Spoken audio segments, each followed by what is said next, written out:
Hey, thanks for joining me. I might disappoint some of you when I tell you that these comics are not made for me. But I'm going to try and soften that for any of you who give a shit by saying that it's okay. They don't have to be made for me for them to be brilliant works that stand the test of time and are loved by people for decades on blah blah blah blah blah. And it doesn't matter if I look at them and just go, fuck, and I could not be more bored out of my mind. I could not imagine a more tedious read in my life. This shit is not made for me. But these types of books, they need to exist because the comics industry needs a wide variety of things to bring in the most amount of readers possible.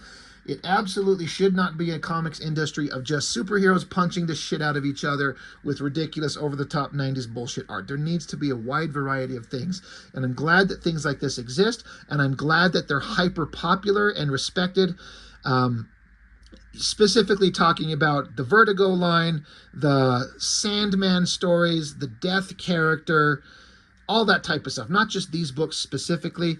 I have never read anything Neil Gaiman has written that I've enjoyed. Now, to be fair, I've also read very little. He did that Marvel 1602, right? Didn't he do that? He did a few Marvel things. He did a few things very famously for McFarlane on Spawn. I don't like any of it, but I'm not saying it's bad. I'm just saying it doesn't. He doesn't have a voice that speaks to me that interests me. It's not there. I do not care, but I recognize that the work is revered and it is good, even though I don't personally like it, and that should be good enough for everybody. I got these years ago.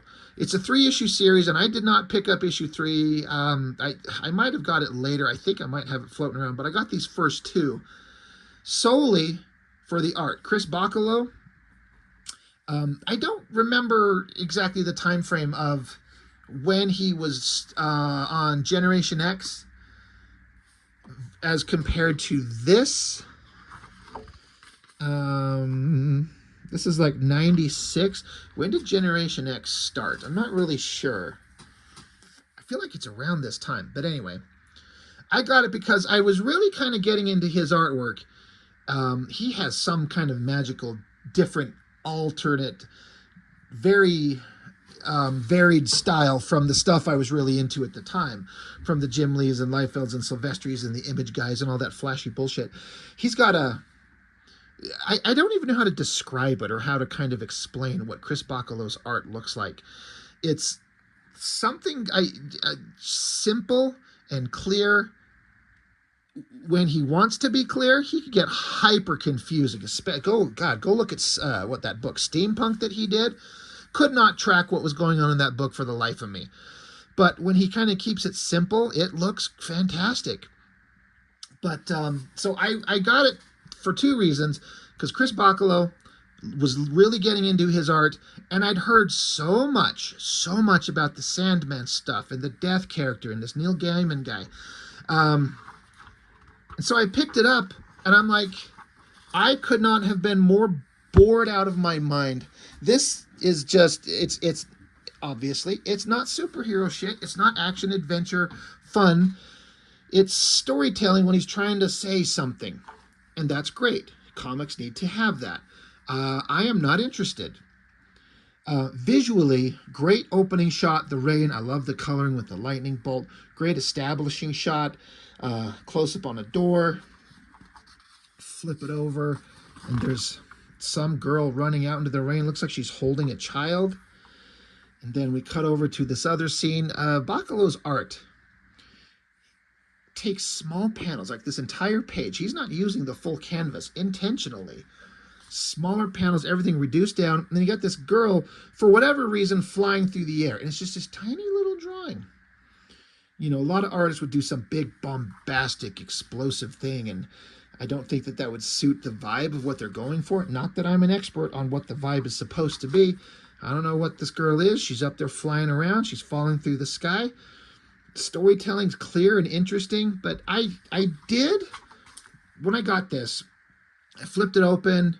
and I kind of started to read it, and I got bored out of my mind. So I flipped through it and looked at the art, kind of liked it, and I'm like, I'll come back to it. And then over the next couple of years, when I first got this back in '96, I kept trying to read it. And every time I just set it aside, I'm like, fuck this boring story. I do not care. So that's a failing on my part, if you want to call it that. I will accept that as a negative. Um, I'm not interested in books like this. So I do love the art, the clarity of the precise detail. Very moody shot, guitar, person sitting on edge of a bed, very strong, effective, moody lighting. Works really well. But then we get into like multiple panels on a page. So what do we got? 8, 9, 10, 11, 12, 13, 14 panels there. Yeah, 14 there. And there's a balance. Like, see, there's 8 panels up here in a block, and then 6 here, and then he kind of reverses that pattern to the next page. I wonder if he drew this checkerboard pattern on the original art. Fucking shoot me. So it's all character driven. It's all internal kind of monologue and conversations with human beings. Just I'm liking the art, but it's just like minimum 9 panels a page, little drawings of people just talking and talking and talking and talking. Now a girl's at a photo shoot, so we've got 16 panels. Tiny little panels there. Great expansive shot there. Like very, very, very skilled. People talking. They're still talking. They continue to talk. They're on planes. Whoever this character is. Again, I am obviously very intentionally just skipping right by all the story. I even again sitting here, I'm like, okay, I've got to try and get through the story. Now, if someone put a gun to my head or offered me a lot of money, would I read this and understand the story and get it? Yes, I would. I can. It is possible. But I got shit to do. I got a job to work and a YouTube channel to run and comics to make and kids to comfort and all kinds of shit. And when I'm reading a story, it is just a slog to get through. I'm like, nope, I'm going to still show the book, and I'm just going to be honest with people and just tell you, I understand that these are this not necessarily specifically exactly this issue, but the whole Vertigo, Sandman, Death characters, like it's so revered. Whenever anybody says, if you want to get somebody interested in comics, what's something that you should give to them? And also, what's something you should give to a girl to read? I've seen that a lot. They recommend this line of books. I guess I'd have to ask the person who's wanting to be referred to. Like, somebody would ask me, what kind of comics should I start with? I'd have to ask them what they're interested in. Are you interested in boring people talking back and forth about whatever? 16 panel pages? Maybe they're into it. Maybe they would love it. But it gets interesting here. I think this character that this girl was talking to, I think he died, and he's coming to visit her afterlife. And like this shot with the heavy shadows and little beady white dot eyes, very creepy. Love the shadowing on the figure there. Like, great art. Like, never gonna deny that. And then this shot, if she gets done talking to him, he kind of bursts in energy or fire or something. But just thousands of panels, people talking. And then at the end of the book, the one character who had heard about, everyone was raving about this character. I'm like, she shows up on the last page. I'm like, fucking Christ, what? I was so bored. But I was into the art. So this is supposed to be a 3-issue series. So then I picked up issue 2. Great, here we go. This is 1996, so I'm like a 19-year-old kid at the time. So I'm flipping it open, and Jesus Lord, we start out with another 16-panel grid of these two characters talking. Now again, this works perfectly. This is a great way to get some thoughts and ideas and characterization out. Just multiple panels and have them talking. That characters need to do that sometimes. I get it. But again, all the words.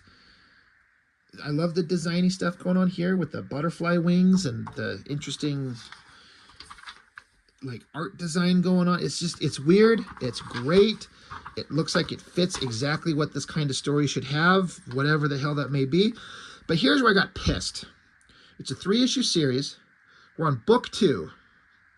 And I'm here for Chris Bachalo's art. He only draws pages 1 through 13. And then Mark Buckingham, the guy who's inking him, he inks pages 1 through 13, but then Buckingham becomes the penciler on pages 14 through 24, and then you get Mark Pennington on as inker on pages 14 through 24. So I'm like, issue 2, the artist who I'm here for is already done. He only draws half of it. I'm like, God damn it. So again, 9 panel pages, people are talking. 12 panel pages, people are talking. And whoever this girl is talking with death, it's well drawn. I like it. I like these big shots with the Bachalo does some great backgrounds with buildings and stuff like that. Gets the windows looking really right, the bricks, the awnings. Looks fantastic. It all really works. Multiple panels everywhere. What did it say? Bachalo is drawing pages 1 through 13. So this double page spread, which looks artistically pretty great. I mean, whatever's, they're talking and getting scenes of all kinds of characters' lives and people in their existence, whatever. It looks great. I'm never complaining about the art when Bachalo's doing. But after page 13, he's done. Now it's a different artist. It's the inker. Now he's penciling and having someone else ink him. And he's doing the best approximation of Bachalo ever. And the rando person on the street might not even notice a difference in the art. But I did. It's not the same. It's just not as good. It's still pretty damn fantastic. It's all clear.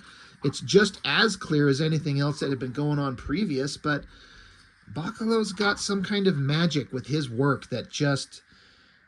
It's something that you can't replicate. And again, he's doing as good a job as could possibly be expected. But multiple panels, lots of talking, more talking, big spread. The artist gets to kind of play and have some fun with the visuals. Some silent scenes where a girl's just walking around through a house. All the detail everywhere looks fantastic. And then book 2 is just done when whatever I don't even fucking care, man. And then book 3, I know that Bachalo doesn't draw it at all. He has nothing to do with the art in that one. So I know this isn't a fair review because I just couldn't bring myself to get through these things again. I just don't fucking care. But I just, again, prefacing it with, just remember, I'm saying I understand fully. Just because I don't like it, I'm not saying it's bad. I'm just saying it doesn't fit for me. But comics like this need to exist. They have to be out there. We can't, like I said, I'm just repeating myself. We can't just have punching all the time. Imagine if the comics industry was only that bullshit. It wouldn't last, So I'm glad it's out there. I'm glad that there's been an audience for it. I'm glad that it's been selling for decades. But boy, just this shit is not for me. Not interested in the slightest. Just could not care less. So I don't know. Tell me about your experience with these books and the stories. I'd be interested to hear what you guys have got to say about it. But that is all I've got for now. Thank you so much for joining me. I really appreciate it. I'll see you next time.